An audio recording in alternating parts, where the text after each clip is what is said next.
Hey, it's Beauty. Welcome back to my channel where we prioritize creating a life that feels just as good, if not better, than it looks. So if that sounds like your jam, you'll love it here. It's actually almost midnight where I am, but I am a bit jet lagged and also practicing putting the content out when it hits me. And so I had a download and I thought I'd make a video. Not quite sure what I'm going to title it just yet, but today I want to share some hard lessons that I learned/relearned in 2025, hoping they could provide some insight for you. Let's get into it.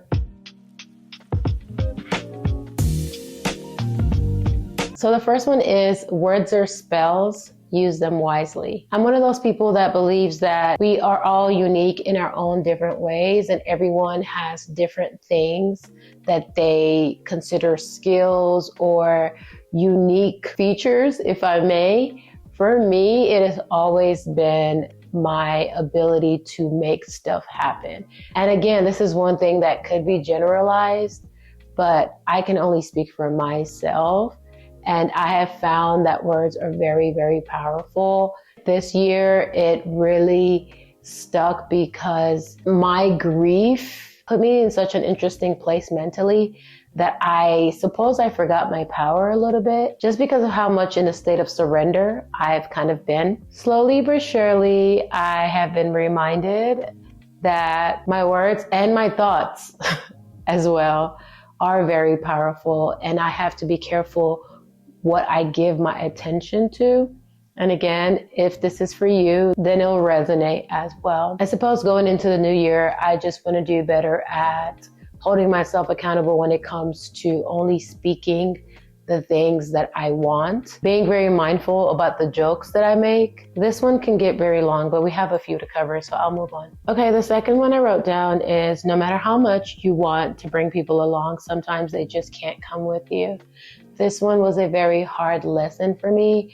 I have never been an overly attached person that feels like a specific person or a specific group of people have to be my ride or die or my be all end all. Okay, number 3, try again. Oof. It's just 2 words, but this is a lesson that I had to learn this year.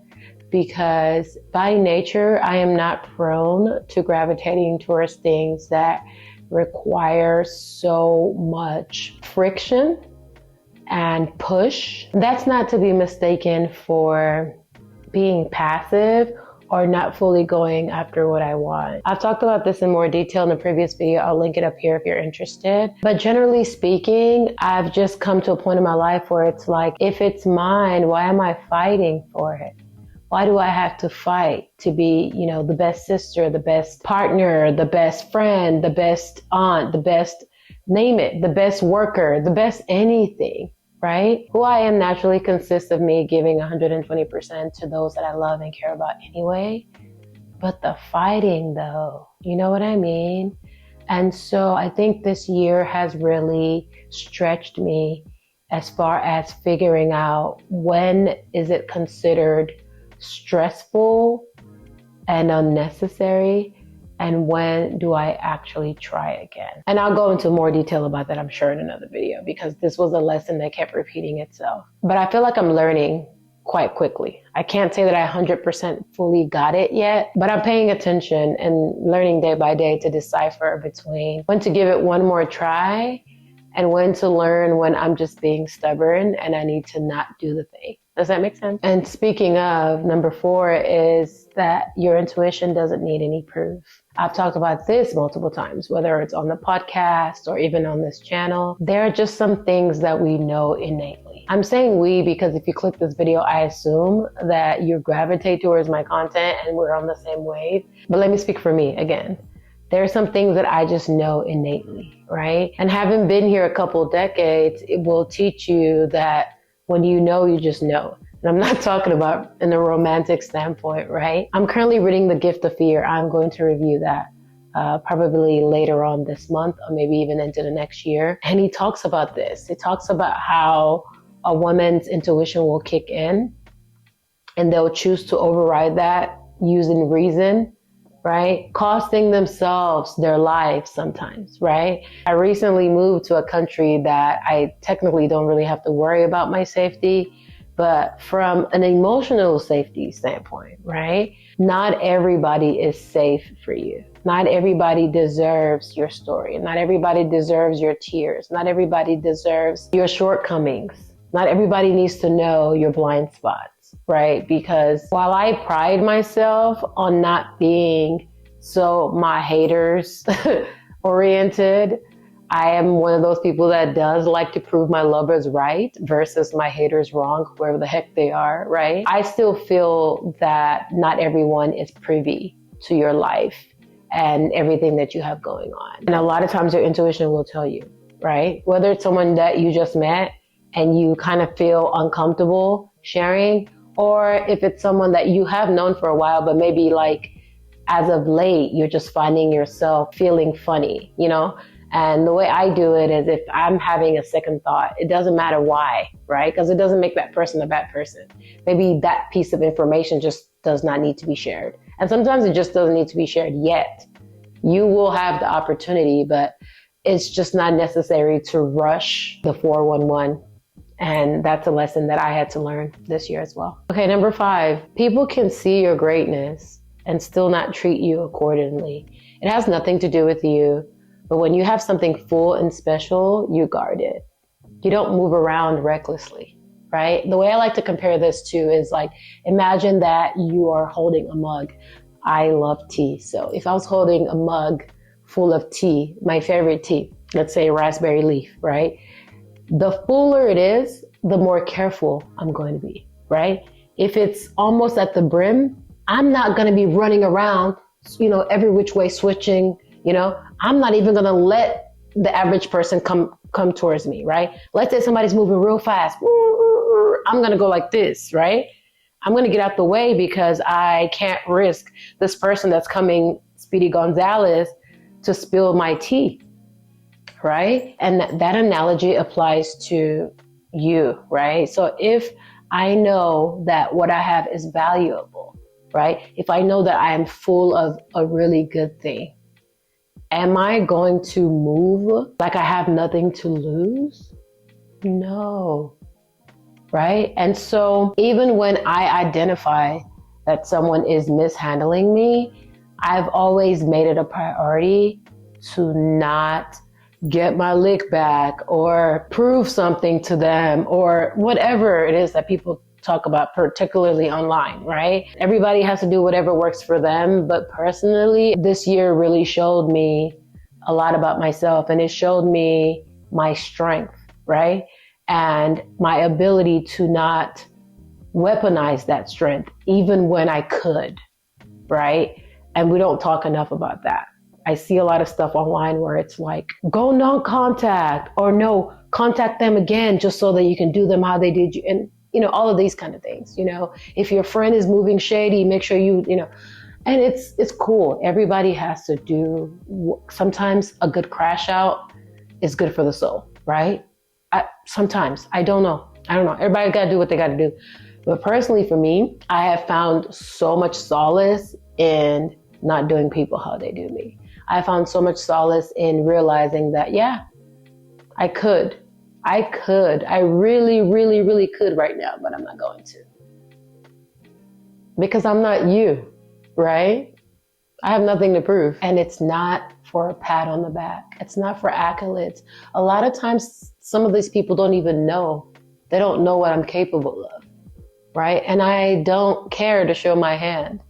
And so this year has just showed me that about myself. And I'm very proud. I'm very proud of that. I've discovered yet another superpower. So yay for me. Okay, number 6, have more than you show, speak less than you know. I feel like I saw this on I don't remember where I saw it. My brain is suggesting so many things. But that quote sounds like one of those, that we've been seeing since we were kids, and little banners in the classroom that says shoot for the moon. If you miss, you land on the stars kind of thing, right? This reminds me of OG Instagram when people used to post quotes. Do you know what I'm talking about? But yes, Have more than you show, speak less than you know. Don't have any tattoos. For all of my life, I've really never planned on getting one. But if I did, I would consider that. I actually recently put it on the front of my phone as part of like the wallpaper, like the quote in front of the wallpaper. It's one of the features I like about the new phone that I have now. I'm saying this because I don't consider myself a very showy person. But even in this year alone, I found how people will judge you or like size you up and, you know, treat you however they want to treat you based on that. And oftentimes when people think that you have something that they need, they will literally siphon your energy. I don't know how else to put it. And this is coming from someone, again, who tries her darndest not to show. I'm not a showy person, but sometimes when you have it, right? I'm not just talking about financially, right? People can tell. With me grieving the loss of my brother and my mom, one would think that as depleted as I've been, people would just let me be, you know, just let her wallow. But instead, I ran into people that felt like, oh, that's what it is? Okay, now let's dig deeper. There's still some gold in there, you know? And it's interesting to see how people kind of maneuver around you. And so having less than I show. Have more than I show, rather. And then speaking less than I know. That's important too. You know, I always say you have 2 ears and 1 mouth because you're supposed to listen more than you talk. As someone who, as of recent, have found out that I display a lot of non-neurotypical behaviors. I think I spend a ridiculous amount of time alone. So when I do go and venture out into the world, or when I meet people who I feel that I connect with, I have in the past had the tendency to overshare. And not necessarily like deep, dark secrets, you know, but it's just talking a lot. You know, like someone's talking to me and I'm like, oh yeah, blah, blah. And so I'll give you a perfect example. I was just having a chat with a guy about like language, right? And then somehow we started talking about traveling. And then he said, oh yeah, I went to Thailand. And I was like, oh, very cool. How was it? Usually I'd be like, oh yeah, that's my favorite city. And then I'm injecting myself in the conversation, right? But I'm learning to slow it down and just take more interest in the people. Not because I've ever really been self-centered, but I recognize it could come off that way in me trying to relate in a conversation, right? And so I asked him, you know, how was it? And then he said it was great. And then he talked about the food. And then I asked, you know, where did you go in Thailand? He talked about the cities he went to. So for me, it's like, I'm just learning that I know everything I know already, right? There's nothing that talking is going to teach me. There's nothing I say right now in any conversation that is going to teach me something new. But what if I allow the other person to do that, right? All right, last but not least, kind people exist to remind you to stay soft. Don't let the selfish ones harden you. Oh, that brought tears to my eyes. This one makes me emotional because grieving has changed my perspective on a lot of things. I've gotten to see who's in my corner, who I can rely on, who does what they say they're going to do, who was only interested in me for what I could do for them. But while I could say that I was exposed to a lot of that this year, I also can say, especially within the last 3 months, that I have been fortunate enough to encounter people who were just kind for the sake of being kind, right? It makes me emotional because the type of person that I am, I carry a little bit of naivete, as they may say. I've been accused of having an old soul for most of my life. But that never took away the childlike disposition that I had. It's kind of like the way a child would never imagine what a serial killer does, right? As a child, you're like, what? Why would someone set out to just kill a whole bunch of people, right? Why would my parents hurt me? Why would my nanny rape me? You know, all the things, right? I'm sorry to go dark. I'm just saying that kids don't think about the dangers of the world and what human beings are really capable of in a negative way until they're exposed to it, of course. And I guess for me, the biggest form that my naivety took is the not being able to imagine that a person would do me a certain way because I wouldn't do it to them. And I think the reason why I'm calling this a lesson is that it's not something new about me. I just never fully thought it through. And I never realized that I was moving through the world with these rose-colored glasses on, right? I find myself to be a very realistic person and a very straight to the point person, but my heart is so pure. Like, I will never go out of my way to hurt anyone. And I would never intentionally inflict pain on people. I can't do it. It's the reason I've always said that I couldn't cheat in a relationship, right? By nature, cheating is a character flaw, like anywhere you slice and dice it. But outside of that, I guess what I'm saying is I don't even have the heart. I don't have the heart to betray people in that way. And my brain couldn't wrap itself around the fact that someone would betray me that way. I'm not saying anyone cheated on me. If they cheated on me, I don't know, okay? I've had one boyfriend in my life and I think he was faithful. Right? But the betrayal now is still what I'm saying. I have always taken people for face value, right? I meet you, you say you're like this, I believe you're like this, and then when you turn out to not be like that, it hurts so deeply because I thought everyone was like me, right? I thought what you see is what you get. So I think the discovery that people have different motives that they're hiding behind their back is crazy to me. I'm like, wow, you really pulled that one out of nowhere, you know? And I guess that's what I'm saying. Like, for the people that I love and care about, even strangers, but particularly the people that I love and care about, I would never be so inconsiderate to do something to them that I know is going to hurt them. So I suppose the realization that people can be so selfish. And they're like, yeah, I'm doing what I'm doing. Of course I'm not thinking about you when I'm doing it. I'm like, wow, that's a thing, huh? So the radical acceptance of that brings about the tendency to want to harden, right? It can make you start to look at the world again in a different way altogether. It can make you become someone that just doesn't want to deal with people outside of those that you absolutely have to deal with, right? I've had those thoughts. That's why I'm grateful for this move, because the people that I have encountered as of late have just reminded me that, like, you can stay soft because your people exist. People that were raised in love and not survival, right? People that are just good humans for the sake of being good. People that actually want to pour into you. They don't have nothing to take from you, right? And so it's just made me very aware, if nothing else. To the point that now, like, the hair on my arms stick up when I meet someone and they say something like, I love your energy. I'm like, oh no, please don't love my energy. Don't, because I know what comes next. You're getting ready to siphon it. You're getting ready to suck me dry. No, I'm okay. No thanks. You know what I mean? And for all I know, a person could just be talking. But when I think back on it, the most opportunistic people that I've met, who ironically all happen to live in the same side of the world, they all said something along those lines, you know?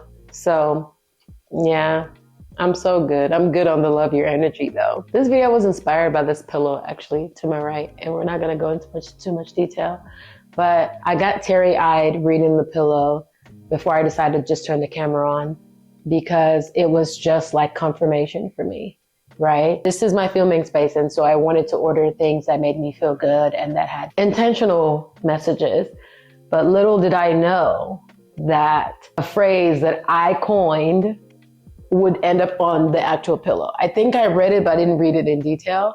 So when I went back into it and I saw it there, I thought, now what are the odds? What are the odds that I put this on my bio on TikTok, right? And a pillow that I ordered, you see what I'm saying? It goes back into the whole words thing and thoughts thing, right? It's almost like if you think it, it will occur. If you think it, it will exist. You know? And it's also a reminder again that there are people across the world who are processing things that you are, you know, simultaneously. But yeah, it's just interesting. If you enjoyed this video, please give me a thumbs up and comment below some things that you are taking into the next year that you learned this year, or if you have any feedback on anything that I've discussed, do that, do that. As I always say, thank you for investing your time into me and my content. I love you so much for watching, and I'll see you on the next video. Bye.